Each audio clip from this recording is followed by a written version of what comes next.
দুনিয়ার মানুষগুলোর রূহগুলোকে কিভাবে কবজ করো? আজরাইল ডাক দিয়ে বলতেছেন, ইয়া রাসূলুল্লাহ, আমার ডান দিকে একটা বৃক্ষ দেখতেছেন, এটার নাম হলো শাজারাতুল ইয়াকিন। আমার বাম হাতের মধ্যে আপনি একটা ফলক দেখতেছেন, এই গাছের প্রত্যেকটা পাতার মধ্যে প্রত্যেকটা মানুষের বাবার নাম, তার নিজের নাম, মায়ের নাম লেখা আছে।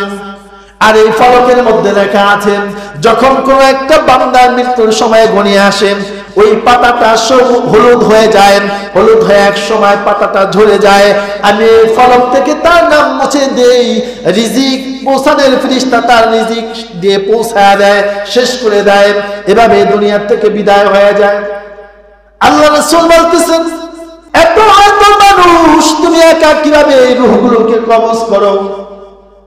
আজরাইল ডাক দিয়ে বলে, ইয়া রাসূলুল্লাহ, এই সমস্ত পৃথিবীটা হলো আমার কাছে একটা থালার মতো। সুবহানাল্লাহ, একটা থালার মতো, প্লেটের মতো। ইয়া রাসূলুল্লাহ, একটা প্লেটের মধ্যে যদি পিপিলিকা থাকে, আপনি যদি মারতে চান, তাহলে কি আপনার ঘুরে ঘুরে মারতে হবে, নাকি আপনি এখানে বসে বসে যেটা মনে চায় মারতে পারবেন? আল্লাহ রাসূল বলতেছে, এটা আমার ঘুরতে হবে না, আমি এখানে বসে বসে মারব। ইয়া রাসূলুল্লাহ, সারা পৃথিবীর মানুষজন যাদের মধ্যে জীব প্রাণী আছে, সব মানুষগুলো হচ্ছে আমার কাছে থালা। আল্লাহু আকবার! আল্লাহ যে কত বড় বড় ফেরেশতা সৃষ্টি করে রেখেছেন। জিবরাইল আমিনের ব্যাপারে আসছে, সারা পৃথিবীর সমস্ত পানি যদি জিবরাইলের মাথার উপরে রেখে দেওয়া হয়, এক ফোঁটা পানি জিবরাইলের মাথার থেকে গড়িয়ে জড়িয়ে পড়ে। তাহলে আল্লাহু আকবার, মাথাটা যদি এত বড় হয়, তার দেহটা কি? আল্লাহু আকবার! ইয়া রাসূলুল্লাহ, ইয়া হাবিবাল্লাহ,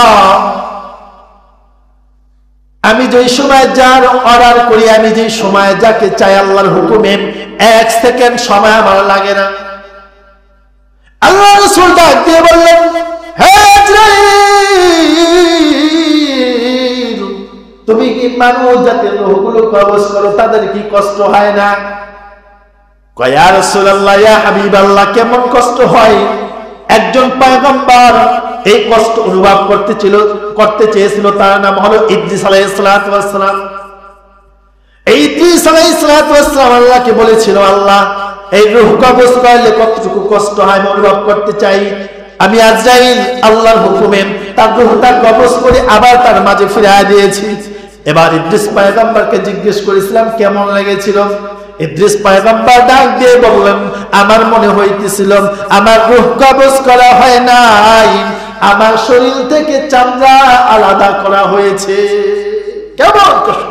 চিন্তা করে, মৃত্যু ওয়াজাআত সাকরাতুল মাউত বিল হক, মৃত্যুর কষ্ট অবশ্যই অবশ্যই হবে। মুহতারাম হাজরিন, বেনামাজি, সুদখোর, ঘুষখোর, আল্লাহর বেঈমান, নাস্তিকদের মৃত্যুর যন্ত্রণা কেমন হবে? হাদিস শরীফের মধ্যে আসছে, একটা ছাগলকে যদি জ্যান্ত অবস্থায় জবাই না দিয়ে তার চামড়া ছিঁড়া হয়, যেই পরিমাণ কষ্ট হবে, এর চাইতে 70 গুণ বেশি কষ্ট হবে বেনামাজি, সুদখোর, ঘুষখোর, আল্লাহ রাব্বুল ইজ্জাতের নাফরমান বান্দা-বান্দীদের রূহ কবজ করে। আল্লাহ আমাদের সকলকে হেফাজত করুন। মুসলমান ভাইরা, আমার বন্ধুরা, এবার আল্লাহর রাসূল একেবারে আল্লাহর দিদার দেওয়ার জন্য সন্নিকটে চলে গেলেন। কিংকর্তব্য বিমূঢ়, কোনো আওয়াজ নাই, কোনো শব্দ নাই। আল্লাহ রাসূল ভয়ে প্রকম্পিত। আল্লাহ ডাক দিয়ে বললেন, হে হাবিব, চিন্তা করার দরকার নাই, আপনি পরেশান হবেন না, ভয় পাবেন না, আপনি আমার থেকে একেবারে নিকটে আছেন। এই হাবিব বলেন, দুনিয়ার জমিন থেকে আসছেন, বন্ধু বন্ধুর বাড়িতে আসলে হাদিয়া নিয়ে আসেন, উপহার নিয়ে আসেন, উপঢৌকন নিয়ে আসেন। আপনি দুনিয়ার জমিন থেকে আসছেন, আমার জন্য হাদিয়া হিসাবে, উপহার হিসেবে কি আপনি নিয়ে আসছেন, আপনি তা উপস্থাপন করেন। আল্লাহ রাসূল বলে উঠলেন, আত-তাহিয়াতু লিল্লাহি ওয়াস সালাওয়াতু ওয়াত তাইয়্যিবাত, সমস্ত মৌখিক ইবাদত, আত্মিক ইবাদত, সমস্ত তৌহিদ ইবাদত হে আল্লাহ আপনার জন্য। আবার আল্লাহ খুশি হয়ে বলেন, আসসালামু আলাইকা আইয়ুহান নাবিয়্যু, হে আল্লাহ রাসূল, আপনার প্রতি শান্তি বর্ষিত হোক। একবার একটু গভীর চিন্তা করবেন, আল্লাহ রাসূলকে আল্লাহ স্বয়ং বললেন আপনার উপরে শান্তি বর্ষিত হোক। আল্লাহ রাসূল সঙ্গে সঙ্গে বলে উঠলেন, আসসালামু আলাইনা ওয়া আলা ইবাদিল্লাহিস সালিহিন।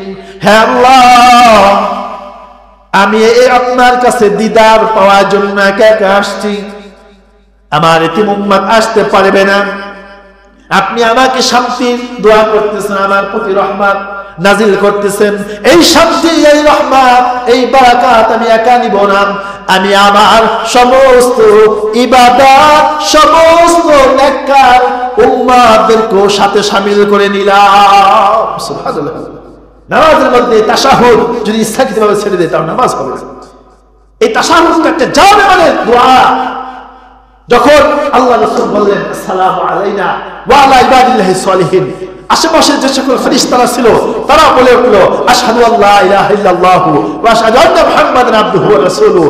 হে আল্লাহর রাসূল, আপনাকে সাক্ষী দিচ্ছি আপনি হলেন আল্লাহর রাসূল।